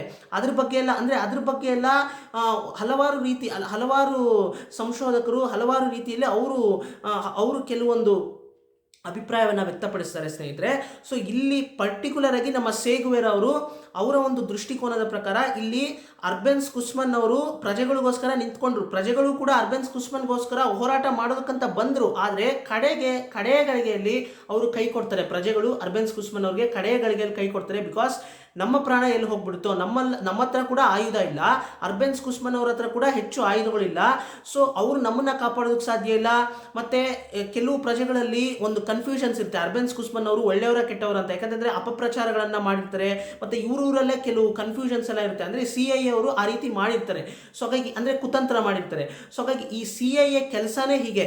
ಅಂದ್ರೆ ಬೇರೆ ಬೇರೆ ದೇಶದಲ್ಲಿ ಏನಾದರೂ ಕೆಲವು ರೂಲ್ಸು ಇವರ ವಿರುದ್ಧವಾಗಿದ್ರೆ ಅದನ್ನ ಚೇಂಜ್ ಮಾಡೋದಕ್ಕೋಸ್ಕರ ಇವರು ಅಲ್ಲಿ ಹೋಗೋದು, ಏನಾದರೂ ಕುತಂತ್ರ ಮಾಡೋದು, ಅಂದ್ರೆ ಮೈಂಡ್ಗೆ ಮಾಡೋದು ಜಾಸ್ತಿ. ಅಲ್ಲಿರ್ತಕ್ಕಂಥ ಯಾರು ಆ ರೀತಿ ರೂಲ್ಸ್ ಅಂಡ್ ರೆಗ್ಯುಲೇಷನ್ಸ್ನ ತಂದಿದ್ದಾರೆ, ಆ ರೀತಿ ಸಿಸ್ಟಮ್ನ ತಂದಿದ್ದಾರೆ, ಆ ರೀತಿ ಪಾಲಿಸೀಸ್ನ ತಂದಿದ್ದಾರೆ, ಅದರ ವಿರುದ್ಧವಾಗಿ ಏನಾದರೂ ಒಂದು ಸುಳ್ಳು ಪ್ರಚಾರವನ್ನು ಮಾಡಿ ಅಲ್ಲಿರ್ತಕ್ಕಂಥ ಪ್ರಜೆಗಳ ಮನಸ್ಸನ್ನು ಚೇಂಜ್ ಮಾಡೋದು, ಅವರ ಒಂದು ಯೋಚನೆಯನ್ನು ಚೇಂಜ್ ಮಾಡೋದಕ್ಕೆ ಪ್ರಯತ್ನ ಮಾಡ್ತಾರೆ ಸ್ನೇಹಿತರೆ.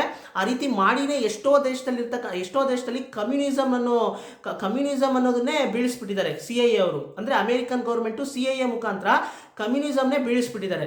ಅಂದರೆ ಉದಾಹರಣೆಗೆ ಇಟಾಲಿ ಆಗಿರ್ಬೋದು, ಇರಾನ್ ಆಗಿರ್ಬೋದು, ಫಿಲಿಪೈನ್ಸ್ ಆಗಿರ್ಬೋದು. ಸೊ ಈಗ KGF ಚಾಪ್ಟರ್ 2ನಲ್ಲೂ ಕೂಡ ಅಂದರೆ ಲಾಸ್ಟ್ ದೃಶ್ಯದಲ್ಲಿ ನೀವು ನೋಡಿರ್ಬೋದು, CIA ಅಂತ ಅಲ್ಲಿ ಮೆನ್ಷನ್ ಮಾಡ್ತಾರೆ. ಅಂದರೆ CIA ಅವರು ಬರೋದನ್ನೆಲ್ಲ ಸ್ವಲ್ಪ ತೋರಿಸಿರ್ತಾರೆ. ಸೊ ಈ CIA ಅಂದರೆ ಇದೇನೆ, CIA ಅವರು ಸೆಂಟ್ರಲ್ ಇಂಟೆಲಿಜೆಂಟ್ ಏಜೆಂಟ್ ಅಂತ ಹೇಳ್ತಾರೆ. ಇದು ಈ ಒಂದು ಗುಂಪು ಶುರುವಾಗಿದ್ದೇ ಯಾತಕ್ಕಪ್ಪ ಅಂತಂದರೆ ಮೊದಲು ಶುರುವಾಗಿದ್ದು ಮೇನ್ ಉದ್ದೇಶ ಅಮೇರಿಕನ್ ಗೌರ್ಮೆಂಟು ಅಂದರೆ ಅಮೇರಿಕ ದೇಶವನ್ನು ನಾವು ಅಂದರೆ ನಮ್ಮ ರಕ್ಷಣೆಗೆ ನಾವು ಇದನ್ನು ಶುರು ಮಾಡ್ತಾ ಇರೋದು ಅಂತ ಹೇಳಿದ್ದು. ಆದರೆ ಹೀಗೆ ಶುರುವಾದಂತಹ ಈ ಗುಂಪು ಕಾಲಕ್ರಮೇಣ ಇದು ಯಾವ ಮಟ್ಟಕ್ಕೆ ಹೋಗುತ್ತೆ ಅಂದರೆ ಅಮೇರಿಕನ್ ಗೌರ್ಮೆಂಟ್ ಅಮೇರಿಕನ್ನರು ಯಾವ ರೀತಿ ಅಂದರೆ ಅಮೇರಿಕನ್ ಗೌರ್ಮೆಂಟ್ ಯಾವ ರೀತಿ ಅಂದರೆ ನಾವು ಒಂದು ಪಾಲಿಸೀಸ್ನ ತರ್ತೀವಿ ಅಂದರೆ ಆ ಪಾಲಿಸೀಸ್ನ ಎಲ್ಲರೂ ಕೂಡ ಒಪ್ಕೋಬೇಕು. ಅಟ್ ದ ಸೇಮ್ ಟೈಮ್ ನಮ್ಗೊಂದು ವಿಷಯ ಇಷ್ಟ ಆಗುತ್ತೆ ಅಂದರೆ ಎಲ್ರಿಗೂ ಇಷ್ಟ ಆಗಿದೆ ಅಂತ ಅವ್ರು ಅನ್ಕೊಳ್ಳೋದು, ಆ ರೀತಿ ಮೈಂಡ್ ಸೆಟ್ಟಲ್ಲಿದ್ದರು. At the same time communism ಅನ್ನೋದು ಬೇರೆ ಬೇರೆ ದೇಶಗಳಲ್ಲಿ ಯಾವ್ಯಾವ ದೇಶಗಳಲ್ಲಿ ಇದೆಯೋ ಆ ದೇಶಗಳಲ್ಲೆಲ್ಲ ಕಮ್ಯುನಿಸಮ್ನ ಡೆಸ್ಟ್ರಾಯ್ ಮಾಡಬೇಕು ಅಂತ ಹೇಳಿ ಇಟಾಲಿ ಆಗಿರ್ಬೋದು, ಇರಾನ್ ಆಗಿರ್ಬೋದು, ಇಲ್ಲೆಲ್ಲ ಎಲೆಕ್ಷನ್ ನಡಿಬೇಕಾದ್ರೆ ಆಗಿರ್ಬೋದು, ಆ ಒಂದು ಸಂದರ್ಭದಲ್ಲಿ CIA ಗುಂಪನ್ನ ಅಲ್ಲಿ ಅಂದ್ರೆ ಸ್ಪೈ ಗೂಢಾಚಾರಿಗಳಾಗಿ ಬಿಟ್ಟು ಅಲ್ಲಿರ್ತಕ್ಕಂತಹ ಪ್ರಜೆಗಳ ಮನಸ್ಸನ್ನ ಚೇಂಜ್ ಮಾಡುವಂತ ಪ್ರಯತ್ನಗಳು, ಮತ್ತೆ ಅಲ್ಲಿ ಹಲವಾರು ಕುತಂತ್ರಗಳನ್ನ ಮಾಡಿ CIA ಮುಖಾಂತರ ಹಲವಾರು ಕುತಂತ್ರಗಳನ್ನ ಮಾಡಿ ಇವರು ಕಮ್ಯುನಿಸಮ್ನ ಡೆಸ್ಟ್ರಾಯ್ ಮಾಡಿದ್ದಾರೆ. ಸೊ ಹೀಗೆ ಹಲವಾರು ಅಂದರೆ ಇದೆಲ್ಲ ಸ್ವಲ್ಪ ಅರ್ಥ ಮಾಡ್ಕೋಬೇಕು ಅಂತಂದರೆ ಸ್ವಲ್ಪ ಅಂದರೆ CIA ಅಂದರೆ ಏನು, ಅದರ ಒಂದು ಪರ್ಟಿಕ್ಯುಲರ್ ಸಪ್ರೇಟ್ ಹಿಸ್ಟ್ರಿ ಇದೆ. ಸೊ ಹಾಗಾಗಿ ನಾನು ಆದಷ್ಟು ಸಿಂಪಲಾಗಿ ನಾನು ನಿಮಗೆ ಒಬ್ಬ ಸ್ನೇಹಿತ ಇನ್ನೊಬ್ಬ ಸ್ನೇಹಿತನಿಗೆ ಸಿಂಪಲಾಗಿ ಹೇಳಿದ್ರೆ ಹೇಗಿರುತ್ತೋ ಹಾಗೆ ನಾನು ನಿಮಗೆ ಸಿಂಪಲಾಗಿ ಅರ್ಥ ಮಾಡಿಸಿದ್ದೀನಿ ಸ್ನೇಹಿತರೆ. ನಿಮ್ಗೇನಾದರೂ ಕೆಲವು ಡೌಟ್ಸ್ ಏನಾದರೂ ಬಂದರೆ ನೀವು ಕಮೆಂಟ್ ಸೆಕ್ಷನಲ್ಲಿ ಕೇಳಿದ್ರೆ ನಾನು ಅದಕ್ಕೆ ಉತ್ತರ ಕೊಡ್ತೀನಿ ಸ್ನೇಹಿತರೆ. ಸೊ ನೀವು ಅರ್ಥ ಮಾಡ್ಕೋಬೇಕಾಗಿರೋದು ಇಷ್ಟೇ. ಈಗ ನಮ್ಮ ಸೇಗುವೆರ್ ಅವರು ಲ್ಯಾಟಿನ್ ಅಮೇರಿಕನ್ ಸ್ಟೇಟ್ಸ್ ಎಲ್ಲ ಅಮೇರಿಕನ್ನರ ಕಂಟ್ರೋಲಲ್ಲಿದೆ, ಅದನ್ನು ಹೇಗಾದರೂ ಮಾಡಿ ಸ್ವತಂತ್ರರನ್ನಾಗಿ ಮಾಡಬೇಕು, ಅಲ್ಲಿರ್ತಕ್ಕಂಥ ಪ್ರಜೆಗಳನ್ನು ಸ್ವತಂತ್ರರನ್ನಾಗಿ ಮಾಡಬೇಕು ಅಂತ ಅವರು ಮನಸ್ಸಲ್ಲಿ ಅವರು ದೃಢವಾದಂತಹ ನಿರ್ಧಾರವನ್ನು ತೆಗೆದುಕೊಂಡಿದ್ದಾರೆ. ಒಂದು ಕಡೆ ಫಿಡೆಲ್ ಕಾಸ್ಟ್ರೋ ಅವರು ಕೂಡ ಕ್ಯೂಬಾಗೋಸ್ಕರ ಹೋರಾಟ ಮಾಡ್ತಾ ಇದ್ದಾರೆ. ಫಿಡೆಲ್ ಕಾಸ್ಟ್ರೋ ಅವರು ಯಾರು ಅಂತ ನಾನು ನಿಮಗೆ ಸರಿಯಾಗಿ ಹೇಳಿಲ್ಲ, ಯಾಕಂತಂದ್ರೆ ಫಿಡೆಲ್ ಕಾಸ್ಟ್ರೋ ಅವರು ಇನ್ನು ಮುಂದೆ ಬರ್ತಾರೆ. ಯಾಕಂತಂದ್ರೆ ಇದು ಸೇಗುವೆರ್ ಅವರ ಜೀವನದ ಕಥೆ ಅಲ್ವಾ ಸ್ನೇಹಿತರೆ. ಸೇಗುವೆರ್ ಅವರ ಜೀವನದ ಕಥೆಯನ್ನು ನೀವು ಎತ್ಕೊಂಡ್ರೆ ಫಿಡೆಲ್ ಕಾಸ್ಟ್ರೋ ಅವರು ಬರ್ತಾರೆ. At the same time Fidel Castro ಅವರ ಜೀವನದ ಕಥೆಯನ್ನು ಎತ್ಕೊಂಡ್ರೆ ಸೇಗುವೆರ್ ಅವರು ಬರ್ತಾರೆ. ಯಾಕಂತಂದ್ರೆ ಅವರ ಕಥೆಯಲ್ಲಿ ಇವರಿದ್ದಾರೆ, ಇವರ ಕಥೆಯಲ್ಲಿ ಅವರಿದ್ದಾರೆ. ಆದರೆ ಏನಂದ್ರೆ ಇವರ ಜೀವನದ ಕಥೆಯನ್ನು ನಾವು ಹೇಳಬೇಕಾದ್ರೆ ಇವ್ರದ್ದು ಜಾಸ್ತಿ ಇರುತ್ತೆ, ಅವರ ಜೀವನದ ಕಥೆಯನ್ನು ನಾವು ಹೇಳಬೇಕಾದ್ರೆ ಅವ್ರದ್ದು ಜಾಸ್ತಿ ಪೋರ್ಷನ್ಸ್ ಇರುತ್ತೆ. ಅವರ ಜೀವನದಲ್ಲಿ ಏನೇನು ನಡೀತೋ ಅದು ಮಾತ್ರ ಇರುತ್ತೆ. ಅಲ್ಲಿ ನಮ್ಮ ಸೇಗುವೆರ್ ಅವ್ರು ಎಲ್ಲೆಲ್ಲಿ ಬರ್ತಾರೋ ಅದನ್ನ ನಾನು ನಿಮ್ಗೆ ಹೇಳ್ಬೋದು, ಹಾಗಿರುತ್ತೆ. ಸೊ ಹೀಗೆ ಈಗ ನಮ್ಮ ಸೇಗುವೆರ್ ಅವರು ಮೆಕ್ಸಿಕೋಗೆ ಹೋಗಿದ್ದಾರೆ. ಮೆಕ್ಸಿಕೋದಿಂದ ಅವರು ಹೇಗೆ ಕ್ಯೂಬಾಗೆ ಹೋಗ್ತಾರೆ, ಕ್ಯೂಬಾಗೆ ಹೋಗಿ ಅಂದರೆ ಮೊದಲು ಅವ್ರಿಗೆ ಫಿಡೆಲ್ ಕಾಸ್ಟ್ರೋ ಅವ್ರು ಹೇಗೆ ಪರಿಚಯ ಆಗ್ತಾರೆ, ನಂತರ ಅವರು ಮೆಕ್ಸಿಕೋದಿಂದ ಕ್ಯೂಬಾಗೆ ಹೇಗೆ ಹೋಗ್ತಾರೆ, ಎಲ್ಲವನ್ನು ಕೂಡ ನಾನು ಮುಂದಿನ ಸಂಚಿಕೆಯಲ್ಲಿ ಹೇಳ್ತೀನಿ ಸ್ನೇಹಿತರೆ. ಜೂನಲ್ಲಿ ನಮ್ಮ ಸೇಗುವೆರ್ ಅವರ ಬರ್ತ್ಡೇ ಕೂಡ ಬರ್ತಾ ಇದೆ. ಜೂನ್ 14th ಅನಿಸುತ್ತೆ, not sure about that. June 14th ಅಂದರೆ ಅನಿಸುತ್ತೆ, ಜೂನ್ 14th ಇರಬೇಕು. ಜೂನಲ್ಲಿ ಅವರ ಬರ್ತ್ಡೇ ಬರ್ತಾ ಇದೆ. ಸೊ ಹಾಗಾಗಿ ಅಷ್ಟರಲ್ಲಿ ನಾನು ಇವರ ಒಂದು ಜೀವನದ ಕಥೆಯನ್ನು ಮುಗಿಸ್ಬಿಡ್ತೀನಿ. ಇದು 8ನೇ ಸಂಚಿಕೆ, 9, 10 10ನೇ ಸಂಚಿಕೆಗೆ ನಾನು ಮುಗಿಸ್ಬಿಡ್ತೀನಿ ಸ್ನೇಹಿತರೆ. ಇವರ ಒಂದು ಜೀವನದ ಕಥೆಯನ್ನು ಮುಗಿಸೋದಕ್ಕೆ ಸಾಧ್ಯ ಇಲ್ಲ, 10 ಸಂಚಿಕೆಗಳಲ್ಲೆಲ್ಲ ನಾನು ಮುಗಿಸೋದಕ್ಕೆ ಸಾಧ್ಯನೇ ಇಲ್ಲ. ನಾನು ಅರ್ಥ ಮಾಡ್ಕೊಂಡಿರೋ ರೀತಿಯಲ್ಲಿ ನಾನು ಅರ್ಥ ಮಾಡ್ಕೊಂಡಿರೋ ಅಷ್ಟು ನಾನು ಓದಿ ಹೇಗೆ ಅರ್ಥ ಮಾಡ್ಕೊಂಡಿದ್ದೀನೋ ಹಾಗೆ ನಾನು ನಿಮಗೆ ಎಕ್ಸ್ಪ್ಲೈನ್ ಮಾಡೋದಕ್ಕೆ ಪ್ರಯತ್ನ ಪಟ್ಟಿದ್ದೀನಿ. ಸೊ ಇದ್ರ ಬಗ್ಗೆ ಹೆಚ್ಚು ತಿಳಿದಿರೋರು ಯಾರಾದರೂ ಇದನ್ನು ನೋಡ್ತಾ ಇದ್ದರೆ, ಏನಾದರೂ ನಾನು ಹೇಳಿರ್ತಕ್ಕಂತಹ ವಿಷಯಗಳಲ್ಲಿ ಏನಾದರೂ ದೋಷ ಕಂಡು ಬಂದಲ್ಲಿ ಅಥವಾ ತಪ್ಪೇನಾದರೂ ಇದ್ದರೆ ದಯವಿಟ್ಟು ಕ್ಷಮಿಸ್ಬಿಡಿ, ಕ್ಷಮೆ ಇರಲಿ. ಯಾಕಂತಂದರೆ ನಾನು ಕೂಡ ಒಬ್ಬ ಸಾಮಾನ್ಯವಾಗಿ ಒಂದು ಪುಸ್ತಕವನ್ನು ತಗೊಂಡು ಪುಸ್ತಕವನ್ನು ಓದಿ ಅರ್ಥ ಮಾಡಿಕೊಂಡು ನಾನು ನಿಮಗೆ ಎಕ್ಸ್ಪ್ಲೈನ್ ಮಾಡ್ತಾ ಇದ್ದೀನಿ. ಸೊ ಇದ್ರ ಬಗ್ಗೆ ನಾನು ಹೆಚ್ಚು ರಿಸರ್ಚ್ ಮಾಡೋ ಅಥವಾ ಹೆಚ್ಚು ಇದ್ರ ಬಗ್ಗೆ ಡೆಪ್ತಾಗಿ ತಿಳ್ಕೊಂಡು ನಾನು ನಿಮಗೆ ಎಕ್ಸ್ಪ್ಲೈನ್ ಮಾಡ್ತಾ ಇಲ್ಲ. ನಾನು ಈ ಒಂದು ಪುಸ್ತಕವನ್ನು ಸೇಗುವೆರ್ ಅವರ ಪುಸ್ತಕವನ್ನು ಅಂದರೆ ಒಂದು ಸಣ್ಣ ಪುಸ್ತಕ, ತಮಿಳಿನಲ್ಲಿ ಬರೆದಿರ್ತಕ್ಕಂಥ ಒಂದು ಸಣ್ಣ ಪುಸ್ತಕವನ್ನು ತಗೊಂಡು, ಅಂದರೆ ಅವರ ಜೀವನದ ಕಥೆಯನ್ನು ಸಂಕ್ಷಿಪ್ತವಾಗಿ ಬರೆದಿರ್ತಾರೆ. ಅದರಲ್ಲಿ ಅಂದರೆ ಸಂಕ್ಷಿಪ್ತವಾಗಿ ತುಂಬಾ ಸ್ವಾರಸ್ಯವಾಗಿರೋ ರೀತಿಯಲ್ಲಿ ಅವ್ರು ಬರೆದಿರ್ತಾರೆ. ಸೊ ನಾನು ಡಿಸ್ಕ್ರಿಪ್ಷನಲ್ಲಿ ಕೂಡ ಇದ್ರ ಬಗ್ಗೆ ಹೇಳಿದ್ದೀನಿ. ಅಂದರೆ ಈ ಜೀವನದ ಕಥೆ ಯಾವ ಒಂದು ಬುಕ್ನ ಬೇಸಾಗಿ ಇಟ್ಕೊಂಡು ನಾನು ನಿಮಗೆ ಎಕ್ಸ್ಪ್ಲೈನ್ ಮಾಡ್ತಾ ಇರೋದು ಅಂತ ನಾನು ಡಿಸ್ಕ್ರಿಪ್ಷನಲ್ಲಿ ಕೂಡ ಕೊಟ್ಟಿದ್ದೀನಿ, ನೀವು ನೋಡ್ಬೋದು. ಸೊ ಆ ಒಂದು ಬುಕ್ನ ಓದಿ ನಾನು ನಿಮಗೆ ಎಕ್ಸ್ಪ್ಲೈನ್ ಮಾಡ್ತಾ ಇದ್ದೀನಿ. ನಾನು ಎಷ್ಟು ಅರ್ಥ ಮಾಡ್ಕೊಂಡಿದ್ದೀನಿ ಅಷ್ಟು ನಾನು ನಿಮ್ಗೆ ಎಕ್ಸ್ಪ್ಲೈನ್ ಮಾಡ್ತಾ ಇದ್ದೀನಿ. ಸೊ ಹಾಗಾಗಿ ಇದ್ರ ಬಗ್ಗೆ ಹೆಚ್ಚು ಮಾಹಿತಿಯನ್ನು, ಇದ್ರ ಬಗ್ಗೆ ತುಂಬಾ ಗೊತ್ತಿರೋರು ಯಾರಾದರೂ ಇದನ್ನು ನೋಡ್ತಾ ಇದ್ರೆ ದಯವಿಟ್ಟು ಏನಾದರೂ ತಪ್ಪಿದರೆ ದಯವಿಟ್ಟು ಕ್ಷಮಿಸ್ಬಿಡಿ ಸ್ನೇಹಿತರೆ. ಸೊ ಒಳ್ಳೊಳ್ಳೆ ವಿಷಯಗಳನ್ನು ಮಾತಾಡೋಣ, ಪಾಸಿಟಿವ್ ಆಗಿರಿ, ಕಂಟಿನ್ಯೂಸ್ಲಿ ನಾಲೆಜ್ನ ಗೈನ್ ಮಾಡ್ತಾ ಇರಿ. ಹೀಗೆ ಹಲವಾರು ವಿಷಯಗಳನ್ನು ನಾನು ನಿಮ್ಮ ಜೊತೆಗೆ ಚರ್ಚೆ ಮಾಡಬೇಕು ಅಂತ ಬಯಸ್ತೀನಿ. ಅಟ್ ದ ಸೇಮ್ ಟೈಮ್ ಪುಸ್ತಕಗಳನ್ನು ಹೆಚ್ಚು ಓದೋದನ್ನು ಅಭ್ಯಾಸ ಮಾಡ್ಕೊಳ್ಳಿ ಸ್ನೇಹಿತರೆ. ಪುಸ್ತಕ ಓದುವಂತಹ ಹವ್ಯಾಸವನ್ನು ಬೆಳೆಸ್ಕೊಳ್ಳಿ. ಪುಸ್ತಕ ಓದುವಂತಹ ಅಭ್ಯಾಸವನ್ನು ನೀವು ಯಾವತ್ತೂ ಕೂಡ ಬಿಡಬಾರ್ದು ಸ್ನೇಹಿತರೆ. ಯಾಕಂತಂದರೆ ಇತ್ತೀಚಿನ ದಿನಗಳಲ್ಲಿ ಪುಸ್ತಕವನ್ನು ಯಾರೂ ಕೂಡ ಓದೋದೇ ಇಲ್ಲ. ಹೀಗೆ ಎಷ್ಟೋ ಮಹಾನ್ ವ್ಯಕ್ತಿಗಳ ಜೀವನದ ಕತೆ, ಅಂದರೆ ಇವರ ಒಂದು ಪುಸ್ತಕಗಳು ಧೂಳೊಡಿತಾ ಲೈಬ್ರರಿಯಲ್ಲಾಗಿರ್ಬೋದು ಅಥವಾ ಲೈಬ್ರರಿಗಳಲ್ಲಾಗಿರ್ಬೋದು ಅಥವಾ ಎಲ್ಲೆಲ್ಲೋ ಧೂಳೊಡಿತಾ ಬಿದ್ದಿದೆ. ಸೊ ಆ ಒಂದು ಪುಸ್ತಕವನ್ನೆಲ್ಲ ನಾವು ಓದಬೇಕು. ಅಂದರೆ ಒಂದು ರೀತಿ ಡೈಮಂಡ್ ಅಂತಲೇ ಹೇಳೋದಕ್ಕೆ ಇಷ್ಟಪಡ್ತೀನಿ. ಯಾಕಂತಂದರೆ ನಾಲೆಡ್ಜ್ ಯಾವತ್ತೂ ಕೂಡ ನಮ್ಮನ್ನು ಕೈ ಹಿಡಿಯುತ್ತೆ ಸ್ನೇಹಿತರೆ. ಜ್ಞಾನ ಯಾವತ್ತೂ ಕೂಡ ನಮ್ಮನ್ನು ಕೈ ಹಿಡಿಯುತ್ತೆ. ಸೊ ಜ್ಞಾನ ಅನ್ನೋದು ನಾವು ಯಾವತ್ತೂ ಕೂಡ ಯಾವತ್ತೂ ಕೂಡ ನಮಗೆ ಇಂಟ್ಯಾಂಜಿಬಲ್ ಅಸೆಟ್ ಸ್ನೇಹಿತರೆ. ಅಂದರೆ ಕಣ್ಣಿಗೆ ಕಾಣದೇ ಇರತಕ್ಕಂತಹ ಒಂದು ಮೌಲ್ಯವಾದಂತಹ ವಸ್ತು ಜ್ಞಾನ. ಸೊ ಹಾಗಾಗಿ ಎಷ್ಟು ತಿಳ್ಕೋಬೇಕೋ ಅಷ್ಟು ತಿಳ್ಕೋಬೇಕು, ಎಲ್ಲ ವಿಷಯಗಳ ಬಗ್ಗೆ ತಿಳ್ಕೋಬೇಕು, ಒಳ್ಳೆದನ್ನ ತಗೋಬೇಕು, ಕೆಟ್ಟದನ್ನ ಬಿಟ್ಬಿಡ್ಬೇಕಲ್ವಾ ಸ್ನೇಹಿತರೆ. ಸೊ ಒಳ್ಳೊಳ್ಳೆ ವಿಷಯಗಳನ್ನ ಮಾತಾಡೋಣ, ಪಾಸಿಟಿವ್ ಆಗಿರಿ, ಕಂಟಿನ್ಯೂಸ್ಲಿ ನಾಲೆಜ್ನ ಗೈನ್ ಮಾಡ್ತಾ ಇರಿ ಅಂತ ಹೇಳ್ತಾ ಎಲ್ರಿಗೂ ನಮಸ್ಕಾರ ಸ್ನೇಹಿತರೆ.